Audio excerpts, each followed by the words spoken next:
प्रदेश विशेषमा आज हामीसँग हुनेछ सार्वजनिक एवं गुठीका जग्गा अतिक्रमणमा सरकारी र गैर सरकारी संस्थाकै संलग्नता, जनकपुरमा 50 बिघा भन्दा बढी हिनामिना। महामारीको तेस्रो लहर कम भएपछि सीमा नाकामा आवत जावत सहज, परीक्षण र खोप कार्यक्रम भने यथावत। कर्णालीमा स्थानीय निर्वाचनको तयारीमा जुट्यो प्रशासन, सुरक्षा र स्रोत साधनको अभाव हुन नदिने।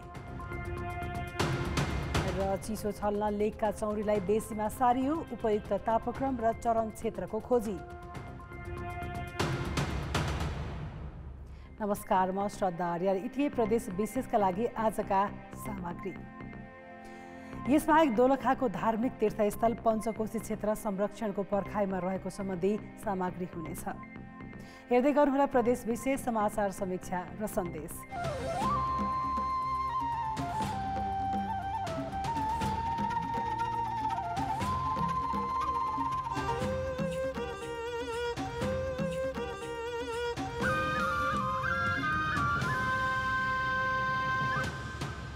प्रदेश विशेष presented by Asian Paints।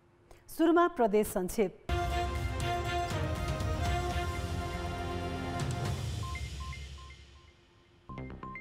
बारामा कोरोना महामारीबाट प्रभावित अति विपन्न परिवारको नगद दुरुपयोग भएको छ। कोरोना महामारीबाट रोजगारी र आय आर्जनको अवसर गुमाएका अति विपन्न परिवारको तत्कालको न्यूनतम आधारभूत आवश्यकता पूरा गर्न सरकारले 10,000 नगद राहत उपलब्ध गराएको छ। तर जनप्रतिनिधिहरूले वास्तविक पीडित परिवारभन्दा आफन्त र नातेदारलाई मात्रै राहतका लागि सिफारिस गरेको स्थानीयको आरोप रहेको छ। हिउँले यातायात सेवा अवरुद्ध हुँदा सिन्धुपाल्चोकका हिमाली क्षेत्रका बासिन्दाले उपचार पाउने मुस्किल छ। हिलम्बु, पाँचपोखरी र जुगल र लिसङ्खु पारका गाउँपालिका जोड्ने मुख्य ग्रामीण सडक हिउँले अवरुद्ध भएपछि यातायात सुचारू हुन नसक्दा बिरामीले उपचार पाउन सकेका छैनन्। गाउँमै स्वास्थ्य र अस्पताल नहुँदा हिउँ पर्ने समयमा एम्बुलेन्स गाउँमा पुग्न नसक्ने र दुर्घटनाको जोखिम भएकाले स्वास्थ्य उपचारका लागि समस्या भएको छ। हिमाली क्षेत्रका जटिल रोगीको उपचारका लागि हेलिकप्टर चार्टर गर्नुपर्ने बाध्यता रहेको छ। भारतीय सेनाका एक जवान महाकाली नदी हुँदै बिना अनुमति नेपाल प्रवेश गरेका छन्। भारतीय प्यारामिलिट्री फोर्स अन्तर्गतको गोर्खा रेजिमेन्टका जवान महाकालीमा पौडी खेलेर दार्चुलापट्टि आएका हुन्। दार्चुला सदरमुकामस्थित जिल्ला अस्पतालको पारीपट्टिबाट महाकालीमा पौडी खेल्दै रेस्क्यु ट्रेनिङका क्रममा ढुङ्गामा डोरी बाँध्न उनी नेपाल प्रवेश गरेका थिए। अनुमति बिना नेपाल आएका सेनाका जवानलाई प्रहरीले भारत पठाएको छ। प्रक्रिया सुरु भएको 20 वर्षपछि इलामबाट काठमाडौँ नियमित उडान सुरु भएको छ। इलामको सुकेलुम्बा विमानस्थलबाट तारा एयरले आजबाट नियमित उडान थालेको छ। काठमाडौँबाट तारा एयरका प्रमुखसहित पर्यटन क्षेत्रका 11 जना यात्रु लिएर आएको विमानले 15 जना यात्रु लिएर राजधानी फर्किएको छ। व्यावसायिक उडान सुरु भएको खुसियालीमा स्थानीय बासिन्दाले हवाई यात्रुलाई स्वागत गरेका थिए। गण्डकी प्रदेश सरकारले जिल्ला अस्पताल लमजुङको बाल चिकित्सक वार्डका लागि 1 करोड 25 लाख रुपियाँ भन्दा बढीका स्वास्थ्य सामग्री उपलब्ध गराएको छ। प्रदेश सरकारले अस्पताललाई x ray machine, view box, ECG, सय्या, ब्ल्याङ्केट लगायतका सामान उपलब्ध गराएको हो। गण्डकी प्रदेशकी स्वास्थ्य मन्त्री मधु अधिकारी गुरुङले उक्त सामान अस्पतालहरूलाई हस्तान्तरण गरेकी हुन्। पछिल्लो समय सल्यानमा माछा पालन व्यवसाय फस्टाएको छ। सल्यानमा वार्षिक 12 मेट्रिक टन माछा उत्पादन हुने गरेको पशु अस्पताल तथा पशु सेवा कार्यालयले जनाएको छ। सल्यानका झण्डै 50 युवाले व्यावसायिक माछा पालन गरिरहेका छन्। सल्यानमा व्यावसायिक माछा पालन गरिरहेका किसानले वार्षिक 3 देखि 7 लाख रुपियाँसम्म आम्दानी गर्दै आएका छन्। रूपन्देहीमा जारी 1 दिवसीय सुपर लिग क्रिकेट प्रतियोगिताको आजको खेलमा लुम्बिनी साक्यन विजयी भएको छ। भैरहवामा भएको खेलमा लुम्बिनीले बुटवल युथलाई 9 रनले पराजित गरेको छ। लुम्बिनीले 24 ओभर 2 बलमा सबै विकेट गुमाउँदै 115 रन बनाएको छ, जसमा नागेश्वर मिश्राले 29 रन, ध्रुव चन्द्र कुर्मीले 24 र लालमन गिरीले 14 रन बनाएका छन्। बलिङमा बुटवल युथका सन्तोष परियारले 6 र नयन केसीले 2 विकेट लिएका छन्। बुटवलले 30 ओभरमा सबै विकेट गुमाएर 106 रन बनाएको छ। उसका लागि सुमन थापाले सर्वाधिक 13 रन जोडे। जावेद अली र अख्तर हुसेनले 4-4 विकेट लिएका छन्। पछिल्लो समय काठमाडौँसहित देशका विभिन्न स्थानमा बर्ड फ्लू देखा परेपछि पशुपन्छीमा रोग फैलिन नदिन काभ्रेको पनौती नगरपालिकाले चासो देखाएको छ। पनौती नगरभित्रका पोल्ट्री व्यवसायका साथै हाँस, काली जस्ता पन्छी पाल्दै आएका किसान र भेटेनरी सञ्चालकहरूलाई भेला गराई महामारी रोकथामबारे छलफल गराएको छ। पनौतीमा करिब 1 दर्जनभन्दा बढी ठुला पोल्ट्री फार्म र ह्याचरी उद्योगहरू सञ्चालनमा रहेका छन्। हामीसँग बाँकी नै छन्। दैलेखको धार्मिक तीर्थस्थल पञ्चकोशी क्षेत्रको संरक्षणको पर्खाइमा पुरातात्विक सम्पदा जीर्ण बन्दै र कर्णालीमा स्थानीय निर्वाचनको तयारीमा जुट्यो प्रशासन, सुरक्षा र स्रोत साधनको अभाव हुन नदिने। Pradesh Vishesh, presented by Asian Paints.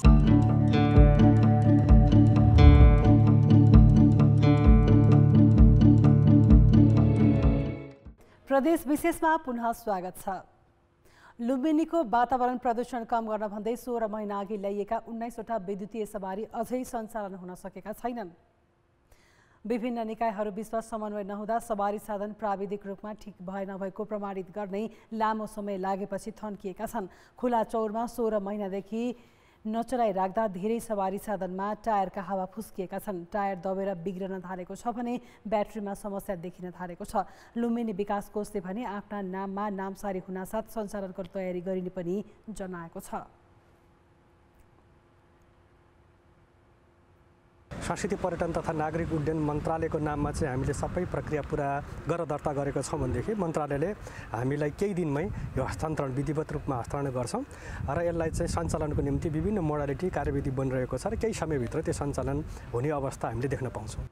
एसियाली विकास बैंकको अनुदान सहयोगमा क्लिन इनर्जी प्रोजेक्ट अन्तर्गत 13 करोडको लागतमा 14वटा ट्याक्सी र 4वटा बस भित्रिएका हुन्। जनकपुर धाममा एकपछि अर्को गर्दै अतिक्रमण भइरहेका सार्वजनिक मठ मन्दिर र गुठीका बहुमूल्य जग्गा फिर्ता ल्याउन चासो नदिँदा बेथिते झन बढेको छ। छानबिन समितिका सिफारिसहरू कार्यान्वयनमा सरकारको उदासीनता त छँदैछ। सरकारी र गैर सरकारी संस्थाहरू नै गुठीको जग्गा अतिक्रमणमा सामेल भइरहेका छन्। जनकपुर धाम उपमहानगरपालिका रामपुर स्थित शिक्षा तालिम केन्द्रको भवनमा स्थापना गरिएको यो मध्य प्रदेश सभा हो। यहाँ सँगैको जग्गामा प्रदेश सभा सचिवालयले 63 लाख रुपियाँको लागतमा कवर्ड हल निर्माण गरिरहेको छ। तर यो जमिन मिथिला मध्यमा परिक्रमा पदयात्राको पहिलो विश्राम स्थल हनुमानगढी मन्दिरको हो।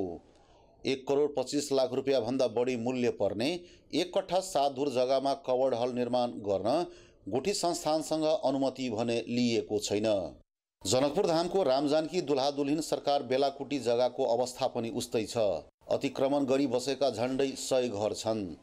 तर खाली गराउनुको साटो लोक कल्याणकारी प्रतिष्ठान नामक संस्थाले 10 करोड भन्दा बढी मूल्य रहेको 7 कट्ठा जग्गा कब्जा गरी संरचना निर्माण थालेको छ।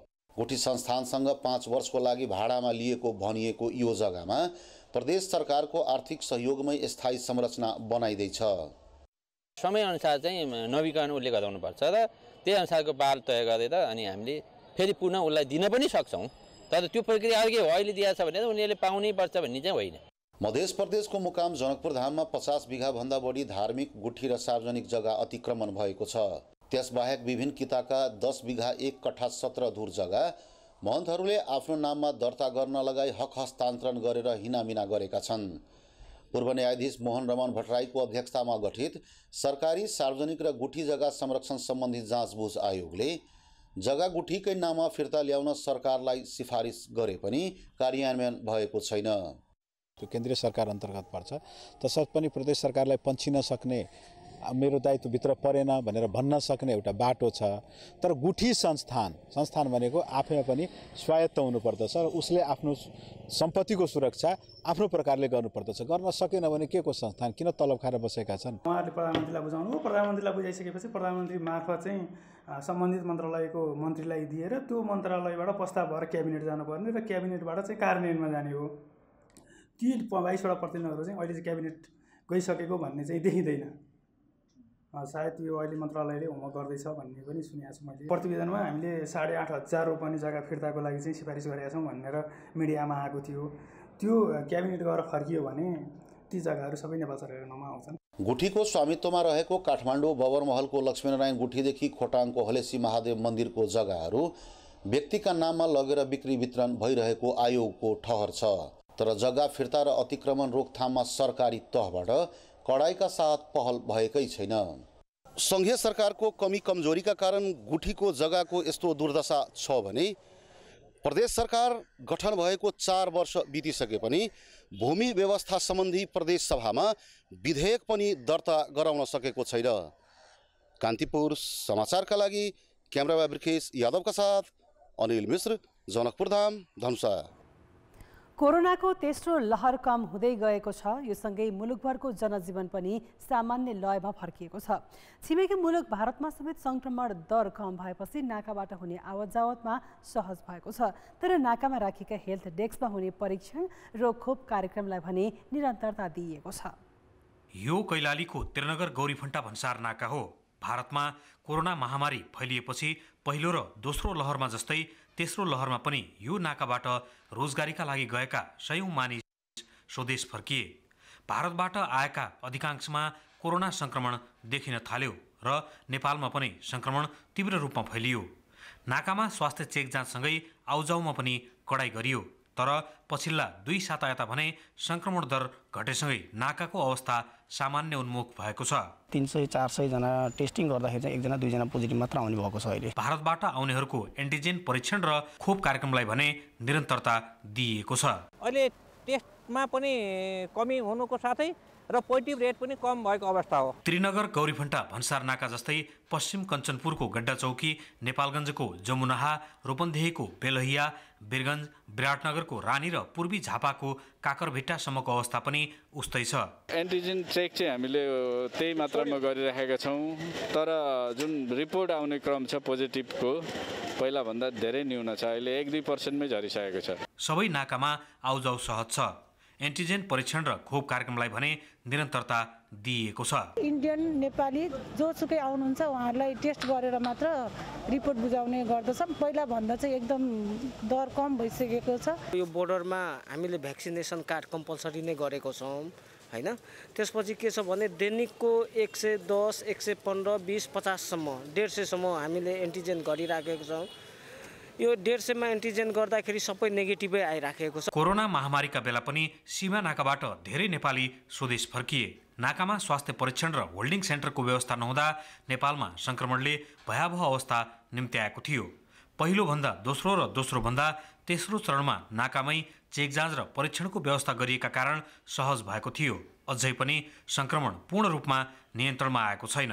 यो अवस्थामा नाकामा रहेका हेल्थ डेस्क यथावत राख्दै परीक्षणलाई निरन्तरता दिने मात्र होइन, सचेतनाका कार्यक्रम पनि सँगसँगै अघि बढाउनुपर्छ।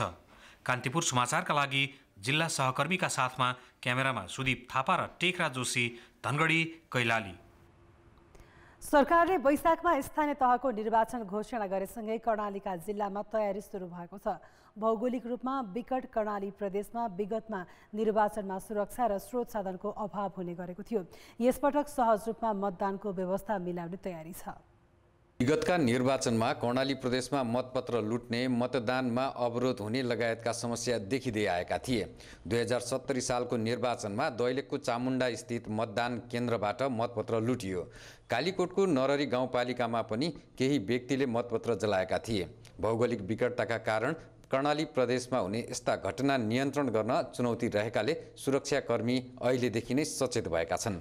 नरेन्द्रनाथ गाउँपालिका जुन ठाउँ पहिला भएको घटना ठाउँमा पनि अहिले पनि भन्यो भने थप टोली जान सक्ने अवस्था छैन, बाइक आउन जाने सक्ने अवस्था छैन र अन्य युनिटहरूमा पनि हामीहरूले जानको लागि एकदम कठिन छ। यहाँबाट कम्तीमा 7-8 घन्टाको गाडी जानुपर्ने अवस्था छ अहिले। भौगोलिक कठिनाइले कर्णालीमा निर्वाचन सामग्री हवाई माध्यमबाट पुर्याउने गरिन्छ। निर्वाचनमा हुने जोखिमको पहिचान गर्न उच्च संवेदनशील र सामान्य गरेर मतदान केन्द्र विभाजन गरिएको छ।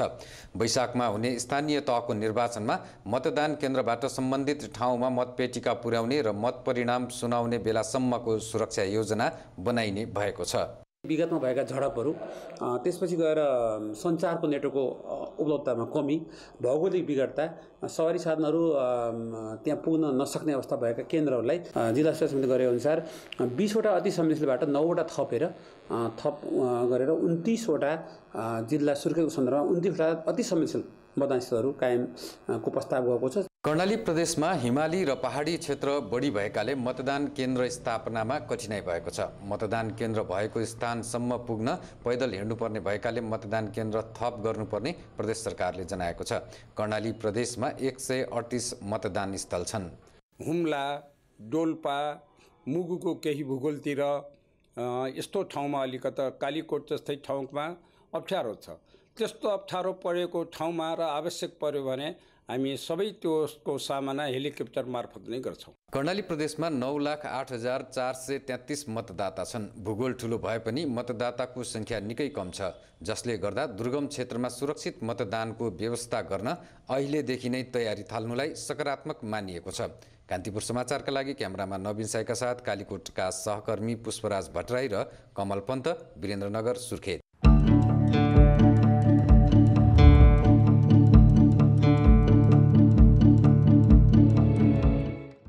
प्रदेश विशेष presented by Asian Paints। प्रदेश विशेषमा पुनः स्वागत छ। यसपालि अघिल्ला वर्षहरूभन्दा बढी हिमपात भयो, चिसो पनि बढ्यो। अत्यधिक चिसोका कारण भएर चौरीलाई चरणको समस्या भएपछि ताप्लेजुङ र सङ्खुवासभाको हिमाली र उच्च भूभागमा रहेका चौरी पालक किसान चरण खोज्दै तेह्रथुमसम्म पुगेका छन्। लगातारको हिमपातका कारण ताप्लेजुङ र सङ्खुवासभाको उच्च पहाडी र हिमाली क्षेत्रका चौरी पालक र याकपालक किसानका लागि यति बेला चरणको समस्या भएको छ। चौरीलाई चरण क्षेत्र खोज्दै त्यस क्षेत्रका चौरी पालक र याकपालक किसानहरू तेह्रथुमको तिनजुरे क्षेत्रमा आइपुगेका छन्। भारी हिमपात भएको कारण माथि चौरीलाई चर्नलाई एकदम मुस्किल हुने, यता चाहिँ अब अलिक औल पर्ने पनि, अनि त्यही भएर हिउँ पनि अलिक चाँडै यता पक्लिने। माघ महिनाको दोस्रो सातादेखि नै माथिल्लो क्षेत्रका चौरी पालक किसानले तल्लो भेगमा चौरी गोठ सार्न थालेका हुन्। सङ्खुवासभाको नुनडाकी, जलजला, शोभापोखरी, गुफा तथा ताप्लेजुङको साँगु, ढुङ्गे साँगु, ताम्राङ लगायतका लेकाली क्षेत्रका चौरी पालक किसानले चिसो छल्नकै लागि चौरी गोठहरू तल्लो भेगमा सार्दै तेह्रथुमसम्म ल्याइ पुर्याएका हुन्। 3,500 मिटरको उचाइमा रहेका दर्जनौं चौरी गोठहरू किसानले 2,500 मिटर तलको तिनजुरेको फेदीमा चौरीलाई चराउन ल्याएका हुन्। माथिल्लो क्षेत्रको तुलनामा तिनजुरे डाँडा आसपासमा चौरीका लागि केही उपयुक्त तापक्रम र चरण क्षेत्र भएकाले गोठका सबै चौरी लिएर यहाँसम्म आएको चौरी पालक किसानको भनाइ छ। जब हिउँहरू पक्लिँदैको अनि त्यहाँबाट उँभो लान्छौँ हामी चाहिँ। चौरी पालनका लागि 2,500 मिटर भन्दा माथि र 4,000 मिटर भन्दा मुनिको उचाइ उपयुक्त हुने गर्दछ। तर सोही स्थानमा हिउँदको समयमा भारी हिमपात भएर अत्याधिक चिसो भएकाले किसान आफ्नो आम्दानीको प्रमुख स्रोत चौरीलाई बचाउनकै लागि तल्लो क्षेत्र झरेका हुन्। न्यानो मौसममा माथिल्लो क्षेत्र चौरी पालनका लागि उपयुक्त भए पनि चिसो याममा भने चौरी बचाउन किसानहरूले गोठ सारिरहनु पर्छ। कान्तिपुर समाचारका लागि चन्द्रकार्की, तिनजुरे, तेह्रथुम। दैलेखको महत्त्वपूर्ण धार्मिक तीर्थस्थल पञ्चकोशी मन्दिर क्षेत्रका मन्दिरहरू, मूर्तिहरू जीर्ण हुँदै गएका छन् भने चोरिएका मूर्तिहरू पनि भेटिएका छैनन्। संरक्षणको अभावले पुरातात्विक सम्पदाहरू जीर्ण बन्दै गएका छन्। दैलेखको दुल्लु नगरपालिका र भैरवी गाउँपालिकाको पञ्चकोशी क्षेत्रका मन्दिरहरूमा रहेका विभिन्न ढुङ्गाका मूर्तिहरू छरपष्ट रूपमा रहेका छन्। खुल्ला स्थानमा रहेका मूर्तिहरूमध्ये केही भाँचिएका छन् भने केही चोरी भएका छन्। चोरहरूले पनि सुरक्षा हुन नसकेर यस्ता वस्तुहरू पनि चाहिने गए, कता चोरी भयो। भगवान शिव, गणेश, बाघ, घन्टी र अष्टधातुको मूर्तिसहित 7वटा ठुला मूर्ति चोरी भइसकेको छ। जङ्गलसँगै राजमार्ग नजिक रहेका यी मन्दिरहरूबाट रातको समयमा चोरी भएका हुन्। चोरी भएका मूर्तिहरू खोजी गरिए तापनि फेला पर्न सकेको छैन। 4 केजीको 3वटा घण्ट, 3 केजीको एउटा घण्ट, 8 केजीको एउटा ढुङ्गा, बाघको मूर्ति भएको ढुङ्गा इत्यादि कुराहरू चाहिँ त्यहाँबाट चोरी भयो भन्ने कुरा आयो। यसमा चाहिँ स्पष्ट पहिचान नभएको हुनाले यसमा अहिलेसम्म यसको ठ्याक्कै अब फ्याक्ट यही नै हो भनेर चाहिँ पत्ता लाग्न चाहिँ नसकेको अवस्था। पादुका, श्रीस्थान, कोटिला, नाभिस्थान र धुलेश्वर यहाँका मुख्य पञ्चकोशी तीर्थस्थल हुन्। दुल्लु नगरपालिका र भैरवी गाउँपालिकामा रहेका तीर्थस्थलका सम्पदामा निरन्तर बलिरहने ज्वाला बौद्ध विहार समेत रहेका छन्। धार्मिक सम्पदाको स्थल भनेर चिनिएको दैलेखको पञ्चकोशी क्षेत्रका सम्पदा संरक्षणमा स्थानीय सरकारको ध्यान जान जरुरी देखिएको छ। कान्तिपुर समाचारका लागि चक्र भण्डारी, दैलेख। प्रदेश विशेष आजका लागि यति नै। प्रदेश समाचारहरूको साथमा भोलि फेरि आउनेछौँ। कान्तिपुर टेलिभिजन हेर्दै गर्नुहोला। नमस्ते।